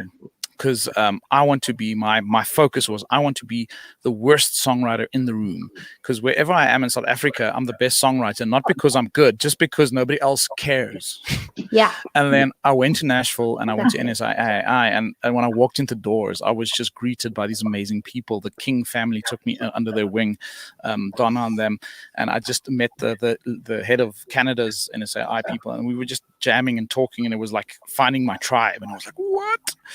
And coming back to South Africa, back to this reality, you kind of come back into a little hole and you can't really be. And then I met this wonderful lady over here, Alex, and we literally talk for hours. And we come for an hour meeting, and then 3 hours later, I'm like, okay, I've got to go. Like, really, I need to go. And so South Africa's got a very interesting. So we're busy creating, and so for the first time at this lockdown, like you say, this lockdown has been really cool because for the first time in 8 years, I'm teaching songwriting again through Zoom, and which I've been, and I've just been neglecting it. And the amazing thing is you learn so much yourself. Again, all those old things you get out and the circle of fifths and everything. You're like, what? And you're just growing and all these ideas pop out. So we're trying to generate. I've got about 18 people that I'm currently teaching online. And everybody's getting excited. But every time you talk about NSA, they're like, oh, that's so cool. And you're like, okay, it's $200. They're like, oh, it's so much money. I'm like, no, it's not. So we've got all these challenges in South Africa trying to make people understand that without sacrifice, you can't have success. You know, or investing into your career, investing into your heart. Yes, and it's not even the money; it's the time and the effort and the mentality of where we are. Because I mean, for me, for example, with this lockdown, one day I lost like 42 gigs in one day, and I haven't had an official income, in 54, 56 days now, and I made it work because my friends had a few job opportunities lined up for me and everything fell through. And I was just like, no, who am I? I'm music. What do? I make music. And I made this work for me. And like you see, my setup is a bit more pro than a normal streamer because I do shows and I teach online and I write. And I'm busy producing a CD for a guide randomly for half price because I'm like, I need to make money because this is what I do. I make music. And I'm trying to get this culture into South Africa and into South Africans. So knowing that this is music, this is what we do. Even if you have a day job, this is the kind of passion. If you don't have this passion, then you're not a songwriter, you're not a musician. So this is the journey we're going through and the stuff that me and Alexandra wants to kind of instill in South Africans and try and build a small community that we can grow and grow and grow and grow. Yeah. And it's not about quantity for me, it's about quality. Like if I can take 3 people to Nashville next year, I will most probably I'll be okay with going to heaven. I'm like, cool, I did my job. And it's kind of, and that's the passion that one has as a songwriter is you make it work. You figure out how to do it and how to get. So I told Bart, I think the first time I went to Nashville in 2016 or 17, I can't remember. I sold my car to buy my plane ticket. Because I didn't have enough money, and my mission was what am I? I'm music. What do? I make music. What do I need to do next? I need to go to Nashville. I don't have money. Okay, cool. What do I have? I have a guitar. I need that. I got a car. I can kind of live without that. And I sold it. I came to Nashville, and that's kind of how I feel about how do you feel. And look, and once again, like you say, these little miracles happen the moment you take that step of faith. And I don't want to make it like a spiritual thing, but at the moment you just kind of take that leap, things start happening. And I mean, I literally have built a semi-pro studio in the last 4 years since I've came to Nashville for the first time because I realized the stuff I want to do, I can't do without money. So what do I want to do? I want to record stuff. I want to produce stuff. I need gear. So I started saving up, buying gear. And now I'm busy producing private single guys that don't have studios and not signed to labels, because let's make music. You don't have money, cool, let's figure it out. You want to write songs, cool, write it, let's do it. Ready, shoot, aim. And that's kind of where I am at currently in South Africa's chapters, is trying to figure out how we can get this system rolling and just get people acknowledging the amazing gift that is songwriting, and that is the songwriting community. Like I say, Donna and then King in Nashville, they've just totally taken me under their wings, and they've blessed me so much that I've realized that it's about the community. Because I might never have a #1 hit cut ever in my life, but I will have friends forever that speak my language and that understands my heart. And that is, I think, what NSAI is about, and what songwriting is about, is you have my heart, I have your heart, and we understand it, we speak each other's language. And this is where I find my home, my tribe, my family is in NSAI. Yes. Thank you, man. Wow. Thank you. Thank you. No, I love and I agree and I support everything you've just said, because I've felt it too. And I mean, we're both members. You're the host with the South African chapter of NSAI. I brought home to South Africa a Writers Round event, and because when it came to original music, you could not play your original music here in South Africa, because you play your 3 times 45-minute sets and you get paid your X amount, and you got to please the crowd with however many covers of other people's songs. And that's it. That's what you do. It's how you make your money. But it doesn't feed your soul. It doesn't push you as a songwriter. So I had to literally build a platform so that I could perform my own music. And Christian, obviously, we're literally brainstorming all the time about how else we can do this. And actually, we were both going to be traveling to Nashville together and meeting up there and having a meeting. We had set up a meeting at NSAI to talk about our ideas. So as soon as lockdown is lifted and we get out of the space that we're in as a universe, we're heading over, because we want to grow the South African community of songwriters like it is in Nashville. We want to create that hub. And we want to put a fire in people's bellies when it comes to songwriting. It's a special art. It's a really, really special art. It's a gift. So, yeah. But I want to... If I can just say one quick thing. Of course. Is that people, if they understand what it is they're about to witness, that they're about to witness the story behind the song, that they're about to witness the birth of something just about. It changes everything. They don't necessarily now want to hear covers. They want to go and they want to hear original music. Thank God, because that's what happens in Nashville every night at every venue in town. I mean, hard pressed to find a cover band. They exist and they're wonderful, but you're hard pressed in Nashville because that's what it's about. Yeah. And, if you can instill that in the people, where you are, that would be wonderful. Yeah, it all starts with a song, and that is true. And if you can play it on the guitar, if you can play it on the piano, and it moves people as a basic song in itself, that was one of the biggest lessons I learned in Nashville. Because as a singer, I'm a performer. I'll rock up and people say, "I love your voice. I love what you're wearing." But I got to Nashville, and I mean, firstly, like, I'm completely out of my depth. I don't know what I'm doing, and I get to go at Bobby's Idol Hour around the back, and I joined this little circle of guys, and they're busy playing these songs and these stories, and they're just typical Nashville. They got beards and they got their hats, and they're just sitting there playing their guitar, and they're all joining in. It was just picturesque, and I hop into the circle, and I get invited in. And then they say, play a song. So I play a little song that I think is my best. I just play my best song. And they just sit there at the end. They say, it's a good story. That's a good story. That was it. They didn't comment on my voice, my guitar playing, nothing. They said, that's a good story. And that was it. The story, the song. And I totally believe in that. I just want to quickly hop to Tracy and Vance. I know we're now very over time, and I'm very sorry, guys, for keeping you. But it's just, this conversation is just fascinating. We were talking about Alexandra, unfortunately, I have to do another webcast. So thank you, CHRISTIAAN. Thank you so much. Thank you for what you're doing. That last thing you said so moved me. And if you two want to get a separate session with me, I really want to get invested in how we can help you meet these goals even more than what. Thank you, Bob. Thank you so much. See you, everyone. You've been amazing. Thank you so much. Bye. Ah, my goodness. I'm sorry, guys. You must tell me if you need sleep. We'll be over in 2 seconds. I promise. Okay. I just want to quickly hop in with Tracy and Vance. When it comes to I know this is a lot of deep thought and conversation that we really need to have. We need to have like a whole nother separate session for this. But when it comes to syncing and making money in that space, because we were talking about, I mean, we can't make any money going live because we literally can't do anything. So when it comes to what Bart has done as well with how he's been working, when it comes to the industry, I'm saying, have you seen a change in actually making money when it comes to syncing, being credited and all that? Has there been a shift in the last couple of years? What's been happening in that space? Do you want to take that first? Okay. It is a very important business to start with making friends and networking. So as Jane was saying, it's kind of like songwriting in general. It's good to have friends and know the publishers. But I'll give you a little secret. A really big help is to do an internet search and look for production music libraries.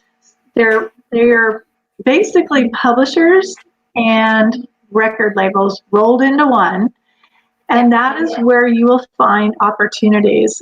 We are with about 60 plus companies, that's 60, because we didn't know which ones were good and which ones were honest and which ones were legitimate. So in the beginning, 10 years ago, we just tried everything and, threw the paint on the wall to see what would dribble down. And we found a handful. So we signed some questionable deals in the beginning that probably weren't good, but we didn't know. We had no idea. We just liked doing it. And it turned out the more you do it, the more opportunities you have. So it's a very easy thing to get into. And it can be very frustrating not making money with a hit song or a cut. It changed so different, it's so different now than 10 years ago.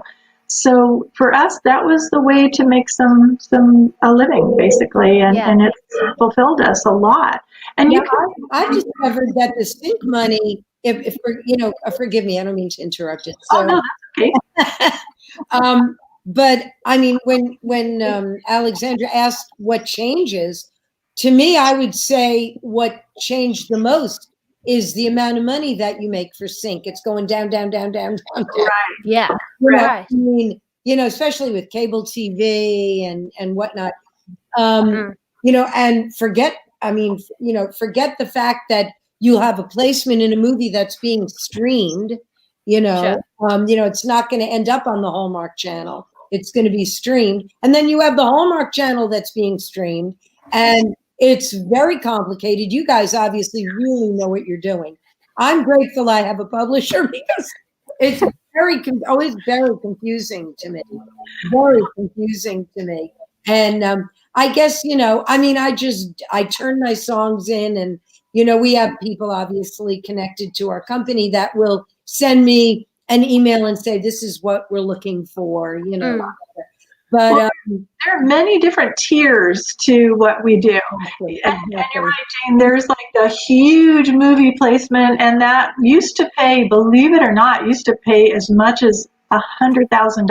Oh, I know. With commercials, and now you're lucky to get $10,000, $5,000. So it's really taken a cut. Unbelievable. Although I'll tell you, I just had, not last year, I guess it was for a year and a half before that, I had a theme song of an insurance company, American Family Insurance, and it was a commercial campaign. So it was radio and it was TV. It was an electronic campaign, and I said, "Man, this is what we need to be doing because the money in that is very good." And again, the licensing money, it is what it is, but the amount of time those things are played and I said, man, I got to concentrate on this. This was an old Warner Chappell song of mine and I didn't pitch it, but I thought, man, I've got songs that we can get to the ad companies and my God, that would be amazing. That's as far as what's changed though, it's gotten. I'm telling Jane this, but it's gotten harder and harder to get cuts by artists on major labels. So a lot of writers have come over to film TV, and the music supervisors that choose those songs have become the new A&R people. Yes, they are the power players. And the thing that appeals to them is it's this balance. The song that you write, it's tricky to actually take a song you've already written for something else and have it work. Generally won't work. It They have to be written in a certain way. They have to be non-specific. You can't mention the color of the couch and how tall somebody is and the city and all that stuff. So there are some changes that have to be made to the way the song is written. So that's why it's difficult to take back catalog and get it placed. Ideally, the songs are written for sync with those ideas in mind, with a focused emotion in mind, and do that. And it's rinse repeat. It is a volume business. Do it over and over again because, as we've noted, the prices for each, the licensing fees, some of the royalties have gone down. Exactly. But dozens and hundreds of pages of PRO statements, that all those pennies, all those streaming pennies, they add up. It really does. And the thing that appealed to us so much about doing sync was we do instrumentals. Now, we love songwriting, and there's such a satisfaction to writing amazing lyrics, right? You just love singing them. But the thing is, it's so hard to get a cut and to get a hit song. And we discovered, well, wait a minute, we could do about 10 instrumentals in a week as opposed to one song in a month or 2 or 3. So it just kind of made sense to go that direction. We still write songs. We write with artists. Well, I found that it was, for me, when my publisher said, I'd like you to focus on sync, writing for sync, it was such a dichotomy to what I normally do, because in Nashville, of course, it's all about the description. It's all about the illusion. Yes. It's all about, how evocative the lyric is or how descriptive the lyric is, very conversational. Whereas in sync, like you said, you can't talk about that red couch. Right. So you really are better off I find that the songs of mine that get noticed for sync are the ones that are more emotional. They emotionally, and of course there's a different way of producing them as well. And so, it was a whole interesting education for me. I love it. I love learning new things. So. The creative side of it is different when you go from writing for label artists to writing for sync. The creative side is different. The business side is different too. And it's this is even harder than learning how to write the songs for sync, is that the business deals in sync are typically, and there are exceptions, but the typical starting point is 50-50. If there's a $5,000 licensing fee, then you get $2,500 and they get $2,500. They get the publisher share of the royalties as well. And a lot of songwriters have an issue with that, but that's the way it's typically done. If you sign on with a publisher, a production music library that is worth their salt, they will get their placements, they will earn their money, and in so they will earn your money, you money. They do a lot of marketing, and they have connections to music supervisors, so that is where they earn their money. Yeah, CHRISTIAAN. We call them one-stop shops. Yes, right? A one-stop shop. You got to make sure that the publishing's available. They don't want to deal with Sony. They don't want to deal with one or two. They want to deal with the independent writer who probably doesn't even have a publishing deal. Yeah. So we have a lot of people. We've got a lot of people in South Africa that tries to do sync, and I think we can have a whole podcast just on sync. But I want to ask you guys: there are a lot of little companies out there that charge songwriters money to try and. So I have friends that have spent thousands of dollars on these little companies and has no placements whatsoever. So I just want to that I can literally take this recording and send it to them and ask you. These Uber-styled, let me not use company names, these Uber-styled companies that come up and ask you money and you get placements and emails, do they work? Ooh, that is such a sticky question, because we know of some companies that have feedback services that work very well, or most of the time, but companies that ask you for money up front to place the music, we have an issue with that because a lot of times they don't really have an incentive. It's like you want to put a pool in your backyard and you give the contractor that you just looked up in the, you know, internet, and you gave him $10,000 deposit, and then he disappears. That's kind of what that is. So you know what I'm saying? Wow. Yeah. It doesn't always work. Whereas, seriously, if you go to reliable organizations like the Production Music Association, PMA.org is a company, it's an organization that vets all these companies. There are hundreds of companies that are members, and they have kind of a mission statement and code of ethics that they need to adhere to. Most of them do, and they're very reliable and reputable, and they are mostly the game players. They're the ones that put the music in the shows. So we would recommend going to that organization first to check out their resources. They have a great convention in the fall. And unfortunately, of course, got canceled. It just was canceled, but it's been about 6 or 7 years they've been doing this, and you can have roundtables and meet face to face. You can get feedback on your music to see if it's good for sync. And it's well worth the time and trouble and money to do this if that's what you want to do. Yeah. Another thing I want to ask, and this is something because I don't focus on sync at all. It's almost probably later in my life, but as far as I understand, looking, because I've spent about 2 years just trying to analyze the songs that get synced on like these little, sitcom styled dramatic kind of music, and so because I always thought it's the content, it's the narrative, is the hook that they're looking at.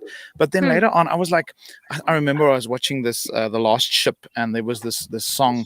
From this Down Like Silver, they had a song Into the River or something, and like there was no association with the narrative at all, and it was just like a general, like the river and the boat. They don't want specific songs. No, and I was like, and I was like, so for me, I was kind of almost the mood of the scene dictated the song. Am I kind of in the right ballpark saying that? Exactly what it is. The lyrics. I can sing about butterflies. It's more emotion, more mood and emotion than it is lyrical content.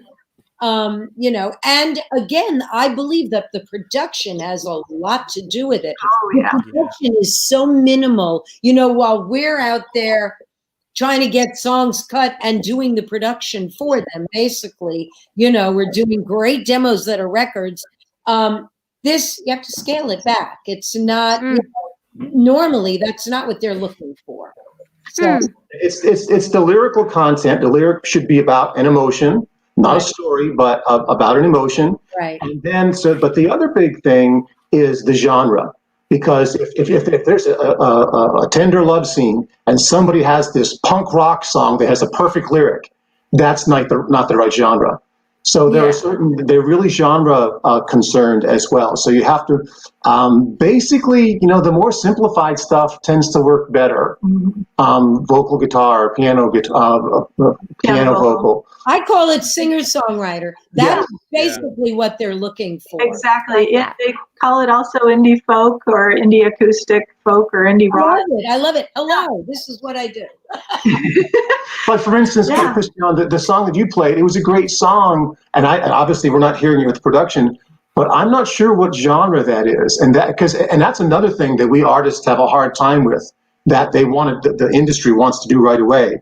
They want to put you in a bucket. They want to know what genre are you, and a lot of us say, "Well, I'm nothing. I'm my own genre." Well, then you just go to the next one. Yeah.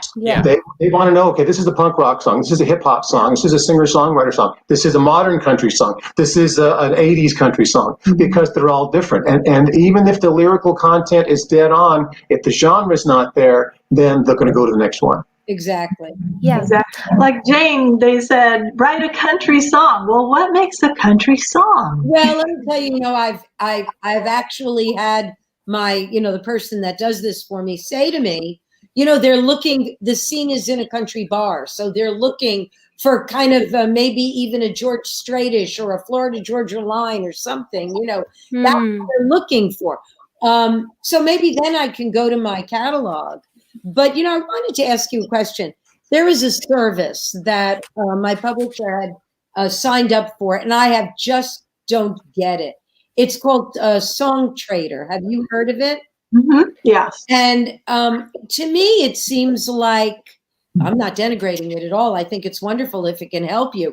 But it seems like they want such specific songs. You know, they'll give you an Elton John song.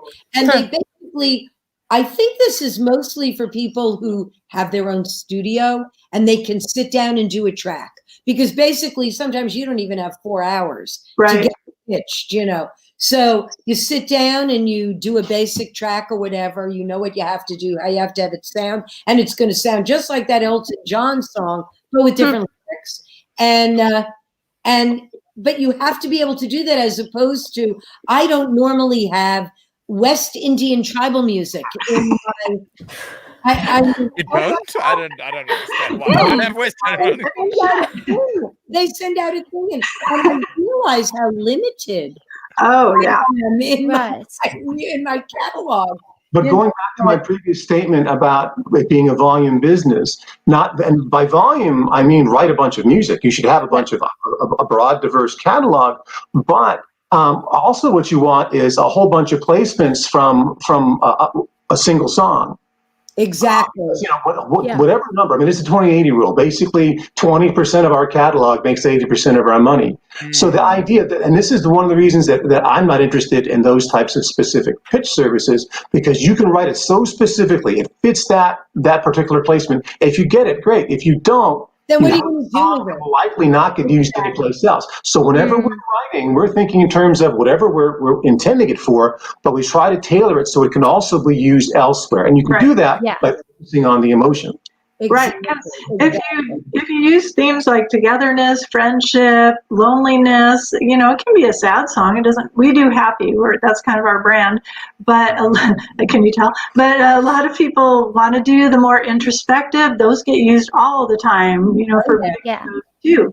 So it just you have to study it. It's just like songwriting for hit songs. You have to know which artists are on the charts and which ones are coming up and which ones you want to pitch to. This is a little different. You need to watch TV and look at commercials. But more specifically, you need to listen to TV. What happens? Exactly. You need to listen to what songs they're using. Exactly. And there's a good website called tunefind.com. TUNEFIND.com, and they will tell you the songs that were used in most major shows, and it gives you an opportunity to just listen to the song. Because what happens when we watch a show and try to listen to it, we get distracted by the story. Exactly. Another really question. Sorry, Alex. No. Just go. a quick question. Sorry, I'm taking notes while you're talking because I'm going to probably have to give a teaching on this at some point.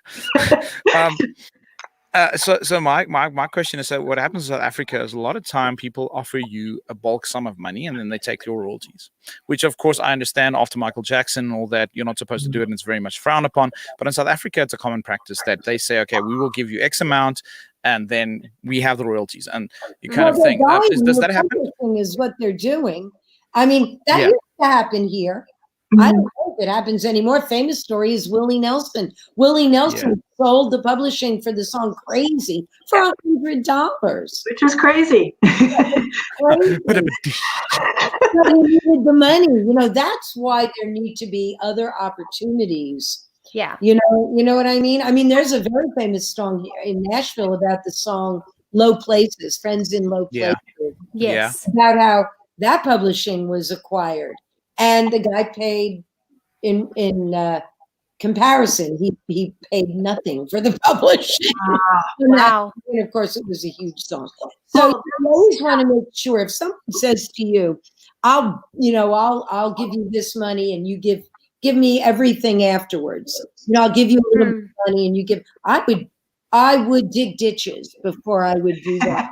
There are some companies, and there's a company in Europe that gets a lot of bad press for doing that, but they sponsored a party at a big, huge event recently, which actually got canceled, but we were glad to see that it got canceled. No, we weren't glad to see the events got canceled, but that is not right. And they do that kind of deal where they take all the Oh, it's crazy. So you have to be careful. There are a lot of sticky things going on with that. And a lot of people would sell their soul to just get a placement to start. It's really competitive. But if you're with reputable companies and you do your best to write good music, you have a shot too. So there. Yeah, so in South Africa, it works quite differently because our pie is so much smaller.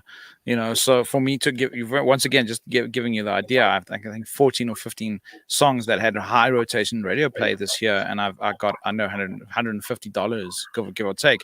So for us, a company would rather pay you an X amount and then use it for long term. But the X amount is quite good. It's sufficient, So I would, for instance, my biggest radio song ever, that it was the #1 song for 2 years on the biggest Afrikaans radio station in South Africa, made me $600. So, oh my gosh. So our system is totally screwed. Totally, backward. The system is totally corrupt and falling apart and everything. But the point of that I want to make, so we have big media companies, like collaborative companies that has multiple channels, and they say, okay, cool, I will give you $2,000 for the song. Me knowing that the best song I ever had made $600. Now, this $2,000, I would not make it if I didn't sell it to them. But now, because they only paid $2,000, they will use it more and more and more and start using it as a kind of a catalog song, which is connected to me. So I still get credited. I just don't get paid. So my name becomes bigger. Royalties? Don't you get your writer royalties? And then they publisher royalties? Yeah, it all depends. It all depends. But I've done that a few times. I've sold 1 or 2 songs, or 3 or 4 songs, to media houses for quite a substantial. And those months, that's what paid my bills. So sorry, I'm not trying to defend it. It sounds like I'm trying to defend it. I'm just trying to. You do what you have to do. Yeah, I'm trying to wrap my head around how the international market works, because I mean, if our South African guys get opportunities to write international, we would easily take a bulk sum, because if somebody offers us $2,000 for a song, we're like, okay, cool, thanks, because that's a lot of money for us, But if they, I would prefer to see somebody who has some money invest in you as a writer. Let him be a publisher. Let him invest in you as a writer. That'll give you at least a living. Every month you would get a draw and you would at least have a living wage. He will own the publishing of your songs. You still own your writer's share. He will own the publishing on your songs, but he's doing more than just giving you money. He's giving you money and he's affording you an opportunity to get songs recorded, to get them out there. And, then to me, it's worth it. But a one-off, I understand if you need it, you have to do it. Absolutely. We've done that. We did that to pay bills one time. A long time ago, we were so desperate. This company just came out of the sky and said, we will give you X amount of dollars for each song. And we did, 5? And we did 10 instrumentals. 10 instrumentals. And we did it as fast as we could. They took all of them, and we made a good chunk of money, but it paid all our bills that month. We've all done things like that. I know. Sometimes you just have to survive, so you do. I wouldn't do it again. I wouldn't do it again, but it feels like a dirty little secret. That's my point. Retrospectively. I look at it and I say, I think that the reality is that in South Africa, our industry is so underdeveloped and so small, and it's very cliquey. So there is no opportunity to get into a room with somebody who has written hits. There is no opportunity to do that because there's no network. There are no circles for you to join. And we've seen, definitely in the last 5 to 7 years, there's been a bit of a shift. There's been a bit of a movement in the industry, but it's nowhere near where it should be. We've got so many artists who don't make money, who have a day job, 2 or 3 day jobs, and then do music on the side, and then we don't get paid. And then things like we were discussing earlier, SABC doesn't pay a chunk of millions of rands to artists, and I mean it's so backward, it's so corrupt. Well, then it's very sad. I have a suggestion for both of you. Yes. After this pandemic is over, come back to Nashville. I'm coming. I'm just waiting for my green card. I'm just waiting for my green card. Jen, my ticket is on hold. It's on hold. I'm coming. Listen, I love home, and I love Africa. Africa's in my bones, but Nashville's in my soul, and I have to come back to my other home. It's just the way it is.